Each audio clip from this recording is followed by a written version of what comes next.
Attention all authors. Page Publishing is looking for authors. Have you written a book and want to get it published?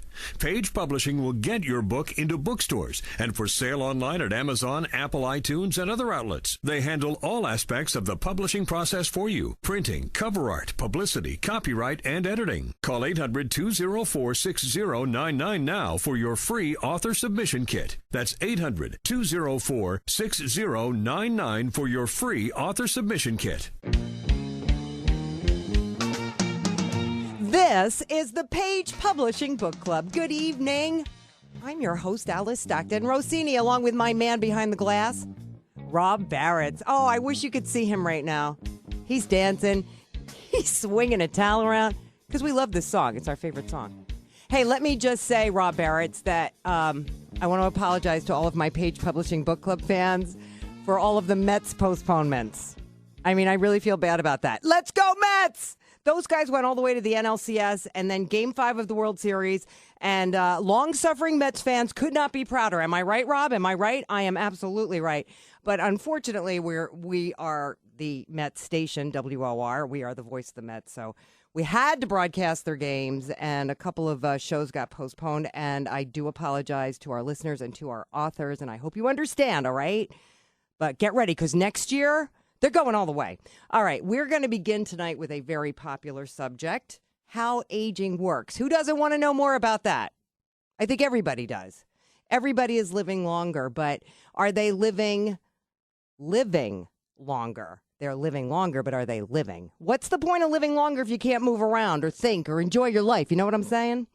So Dr. John Murray, a doctor and a specialist in pulmonary diseases, wrote a book. It's called How Aging Works, and what he's done is he kind of breaks it down, and he tells us about our genes and our DNA and our environment and how they affect the aging process, and he covers the mechanisms and consequences of aging so that we can kind of prepare for it along the way. So why don't we start with why the aging process happens? The aging process occurs because the damage begins to exceed the capacity of the body to repair the genes and these DNA molecules that are constantly taking place. So little by little, the damage exceeds the repair capacity, and that's why your hair turns gray and your face gets wrinkled, but all sorts of metabolic upheavals take place that gradually weaken the body. And that process, aging, just occurs all by itself, but it can be accelerated. It can be accelerated by radiation, CT scans. I write about the enormous use of CT scans for diagnostic and therapeutic radiology. Those the X-rays damage molecules, they accelerate aging. So things happen to the body. Radon, a natural molecule, injures these DNA molecules. All of those things just continue to add wear and tear, and pretty soon the force of these good molecules wears out, and aging just takes hold, accelerates, and then worsens. Now, let me ask you this. Is the point of this book to help us find ways to slow down the aging process, to make us aware of the things that contribute to the aging process? Yes, Alice, that's all of the above. And the point I'm making is that aging is a natural phenomenon, but it can be accelerated by, and I talk about then it weakens your mind, your muscles shrink and get weaker, your sexuality capacity diminishes. So all these things are phenomena. Then what I talk about are the diseases that are linked to aging. The classic diseases of old age: heart disease, cancer, COPD, Alzheimer's, I have a chapter for each one of those.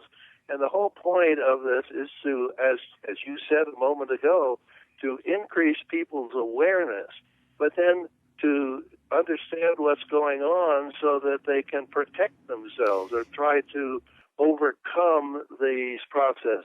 Dr. Murray, I could talk to you all day. Let me just wind this up by saying the obvious. In order to avoid the evil aging process, Dr. Murray recommends exercising your brain and your body, eat a decent diet, and keep your weight in check. Let's go out to the Northwest Michigan, where Frank Faunce Sr. sees the country in a downward spiral spiritually, emotionally, and physically. He thinks men in particular need a kick in the you-know-what. And his story, entitled Dead Man Walking, begins with his own experience. I came out of a 33-year morphine addiction. It cost me everything. I've got 10 screws and plates in my spine. I've been dealing with the spine disease all my life. And it cost me respect for my boys, cost me a 35-year marriage. So I was a dead man walking myself, you see. And I've been clean about 4 years. So the book is a challenge to men in America. I have 15 grandbabies, and I have 6 adult kids. So, I want my America back. And if we don't wake up, we lose this nation. We lose this generation. Okay, what happened to you? Spine disease I was born with. And then I worked construction, real heavy construction. And I had a fall in '84 and damaged some disc real bad and wound up having 3 surgeries, 2 fusions. I was going to have my third 3 years ago, but I wound up getting cancer on my chest. I got a sarcoma. So I've been through some stuff, dear. That's the challenge. I've been through more crap than most guys, and if I can rise above it and be joyful every day and find a purpose every day and find passion in life. See, men are passionless, Men got disconnected on a stupid cell phone, know what Kardashian's underwear is, who she's married to. They call Bruce Jenner a hero. Are you kidding me? See, I live in my van. I've lived on the road for 16 months. I live amongst the homeless. My second book I'm working on is called My Homeless America. It's about the crisis out here, especially for the veterans that are out here. There's way too many homeless veterans on the streets in America. I spoke at high schools and junior high schools, and I tell them, I said, I lived in a lot of assumption. And every time you assume, you think you see. And I didn't, because I was in that morphine fog. And the thing was, I was getting it legally. I wasn't on the streets. And now you live in a van amongst the homeless. Yeah. And I got a really nice van. I got a high-top conversion van. I got TV, DVD. I got a bed in the back. So I don't really consider myself homeless. I have a van. I travel around. I do, and I promote my book as much as I can. I go to, like I said, I speak wherever I can. I have cards made up. I promote it that way. I'm always on the ball. I'm always sharing about it and talk to anybody. And so I just ordered another 20 copies for myself.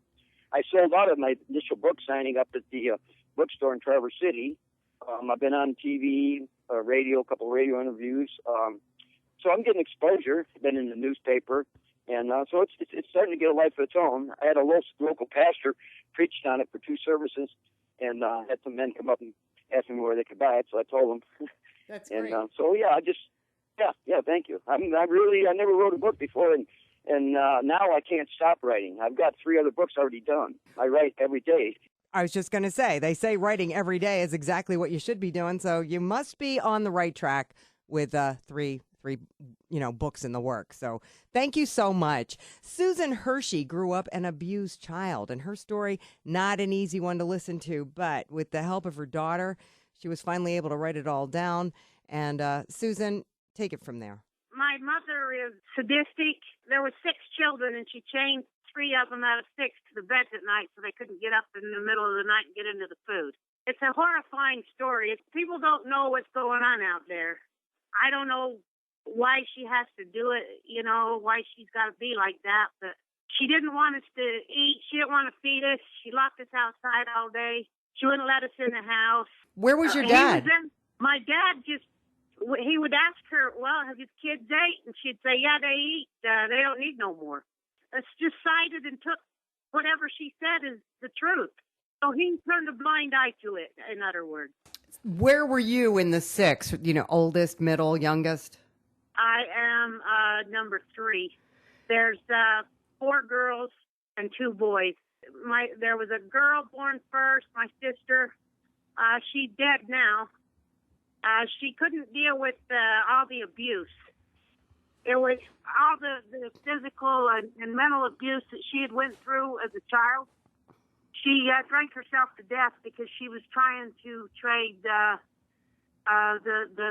mental pain with, self-medicating herself. Trying to feel the pain, you know what I mean? Did anybody in school ever notice? I mean, did anybody ever help you? No, that's the problem. No. Relatives, no. They, like my dad's sister, she even lived with us, and she's seen my mother put my oldest sister, Sherry, down in the cellar, and she would leave her there in the dark for hours upon hours. How did you get out? What happened to you? Well, she didn't chain me up. She would lock me outside all day, like when I was about 5 years old, and she wouldn't open the door. Finally, I told her, I say, I've got to use the bathroom. And I went inside, and I got the scissors, and I went out back, and she sat on the front porch and cut my hair off because I had to relieve my frustration somehow. How did you grow up? I mean, did you get married? Do you have children? Do you have a job?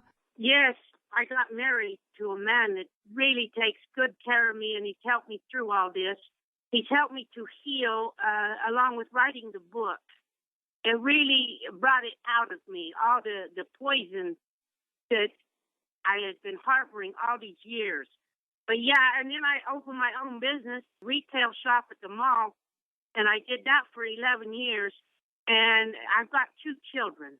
And they are wonderful, especially my daughter. She's been with me through thick and thin. And I never told them about the abuse. When I was writing the book, I told her, I say, if you could help me with English the book, because I didn't know how to quite English the book.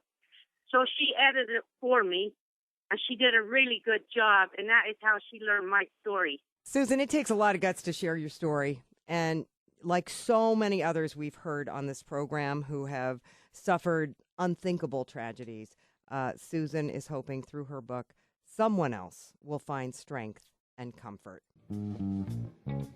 All right, we are going to take a really quick break, and I mean really quick. So when we come back, a couple of children's authors are standing by, and so much more. Don't get lost. We'll be back right after this. Have you written a book and want to get it published? Then now's the time to call Page Publishing at 800-204-6099 and do it immediately. You see, they're looking for authors of all types of books. And unlike most publishers, Page Publishing will take the time to review most of the books submitted to them. And they'll even give you their feedback. And if they like what they read, Page Publishing will get your book into bookstores and for sale online at Amazon, the Apple iTunes Store, and other outlets. They'll handle everything. Copyright protection, printing, cover art, publicity, and editing. So if you've written a novel, a children's book, a cookbook, inspirational work, a book of poetry, or biography, and want to get it published, then you need to call Page Publishing and do it immediately. Call 800-204-6099 now for your free author submission kit. Your road to fame and fortune could very well start with this simple phone call. For your free author submission kit, call Page Publishing at 800-204-6099. Welcome back to the Page Publishing Book Club. I'm your host, Alice Stockton Rossini. Thanks so much for stopping by tonight. I promised you some authors of kids' books before our break, and I'm going to follow through with that. We're going to begin with Lester Howard. He thought hip-hop might be an interesting way to keep kids' attention, so he wrote Hip-Hop Alphabet Rhymes. Lester, why and how did you come up with this idea? As a kid growing up, I had a hard time. It was difficult for me to learn how to read. And I had a hard time learning how to read. So I thought if I could write something educational, fun, and entertaining, that they would grasp it, So how do you know how to write in a hip-hop style? I always listen to music. I love music. And I used to love to dance, So growing up, we danced most of the time, We used to have contests to see who could, dance the best or come up with some of the new dances. And, that was how I, and plus that art was one of my attributes that I had growing up, because I used to love to draw, and so it was just part of the art culture for me. You know, dancing, singing, music, and that was how I began to evolve into writing. Can you give me an example of one of your rhymes? Yes, of course. I have a rhyme that's called Knowledge. And would you like for me to rap it for you right now? Love that. I would love that. Could I put a little beat behind it? That'd be great. All right, let me see if I can put a little beat behind this and give you a little sample of it.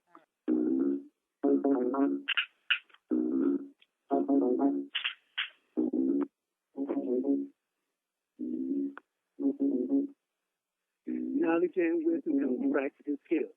All you have to do is just be for real. The more you see, the more you hear. Knowledge by sight and by ear.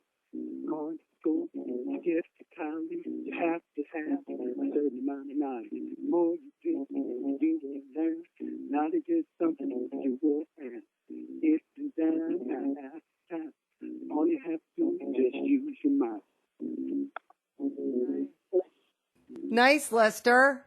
Thank you. Does the beat come with the book? No, I'm actually working on it right now. You're working on that? All right.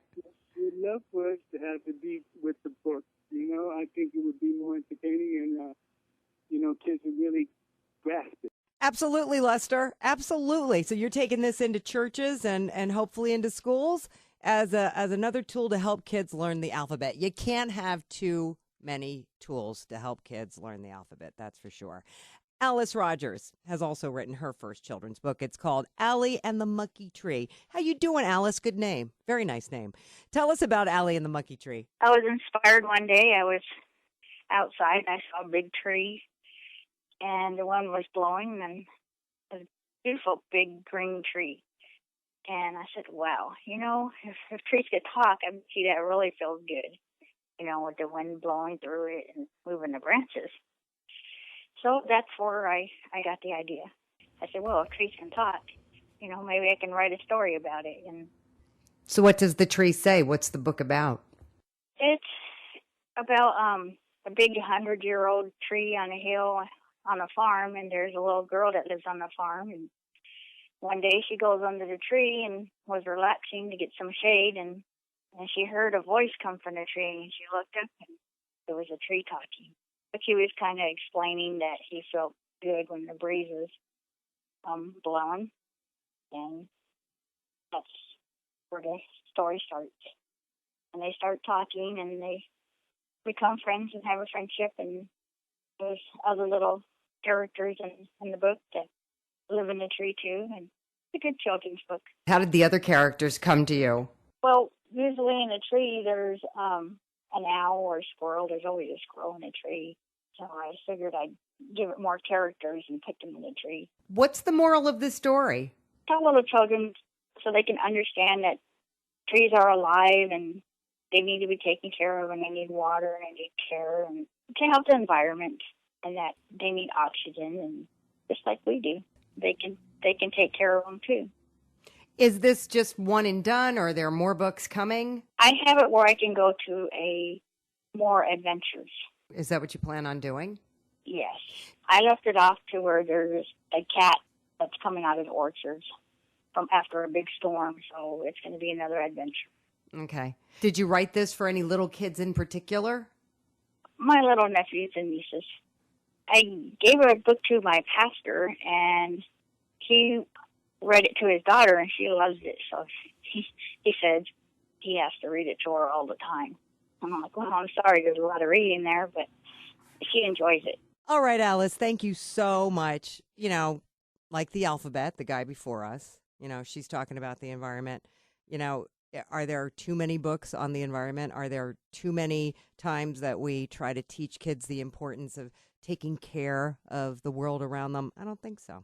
Switching gears here, Grant King wrote 8 Ocean's Angels, The Road of Infinity for the Gifted. He calls this a story of spiritual growth that became a handbook of sorts for musicians and the gifted. Grant, explain that for me. In other words, because of the rhythm that the book is written in, it also appeals to musicians on top of people that want to be inspired. Well, how so? as a spiritual book based on angels and things like that, a lot of musicians use angels in their songs. And I'm a musician myself, so I've learned to realize how, having written it, it was not just written in a regular rhythm. It was written in almost a poetic rhythm, or you could say musical rhythm. But the book itself is about angels, and it's probably the last New Age book of the old world, in the sense that it's not trying to describe any culture that a lot of books write about in personal growth. It's really capturing also my life journey, all in a couple hundred pages, to kind of explain how when we meditate, we have to trust our own creativity. Okay, so what are you trying to do with this book? Well, that's a great question. Originally, it was just for people that wanted to grow, but now me having been a actor and a musician since I was 13 years old, I'm finding that a lot of actors, not just people trying to grow spiritually in the self-help world, but people that are artists or actors, literally, appreciate what it has to say. I think it's also good for younger kids sometimes when their parents are trying to say, well, how do I teach my kid that's highly intelligent to feel integrated in society? Because the book is a lot about original thought. Originally, where I was just going to be reading it with self-help audiences, now my girlfriend and I are both who have written books about metaphysics and creative spots on the earth, is we're going to go to elementary schools and high schools and talk about our books, because these books has that mystique that when people read Harry Potter, even though it's a totally different kind of book, people are always wanting to learn just a little bit about the modern generation. How do I meditate? How do I create things if I'm a musician, if I'm an actor? And that's where some of that magic of Harry Potter is in both of our books, particularly mine. Hers is more of a novel, but it's the fact that it's capturing that aspect. All right, Grand King, the last New Age book of the old world, 10 years in the making, and possibly coming to a school near you. All right. Finally, Francois Nugi wrote Understanding Sorcery and Other Evil Powers of Darkness, an overview of a born-again African Christian. This is the story of your struggle. Is that right, Francois, in trying to overcome evil and temptation? Okay, the book is a portrait, a picture of all the people met in my life since I was born, but I didn't know anything about them. And I didn't know when they were first in my life. And I grew up in Africa.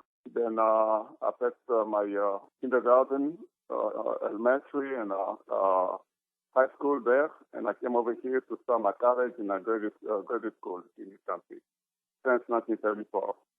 And I didn't know anything about evil. I didn't met anything like that before. But after graduation, I went back to Congo, my home country. Then upon arriving, the Lord Jesus Christ met me in the night. He spoke to me like this: Felicia, you came back again into one of the darkest countries of Black Africa. Pray hard to overcome your powers of darkness. And I didn't know anything what the Lord was talking about. And I saw a stay cool. And until some of the times, he gave me some statistics. He told me, listen, over 98% of women in this country are in sorcery. Over 85% of men in this country are in magic. They search for easy money. They don't know me, Lord. They call upon me when they are before problems of life or death. And I saw he added more than 65% of children in this country whom we call children of the street, they come from broken families. And over 70% of this population are girls and young ladies who give in prostitution because of lack of money, lack of place to stay, and lack of food. And then I didn't pay attention to all that because I didn't know what I could do about it. Then after the time there were lootings and riots in my country, then the Lord brought me back over here again, back in 1991, by September. And early in Fairfax, Virginia, He appealed to me again. He told me, Felicia, I'm the one who brought you back here. I want you to write a book, including the revelation I gave you back home when you're in your country, and write that book. I said, no, I don't know how to write books. He said, don't say that. Just begin writing. Then he gave me the title of it. He called the book Understanding Sorcery and Other Evil Powers of Darkness. And then from that, I said, Lord fit, learning how to write it. That's how I started.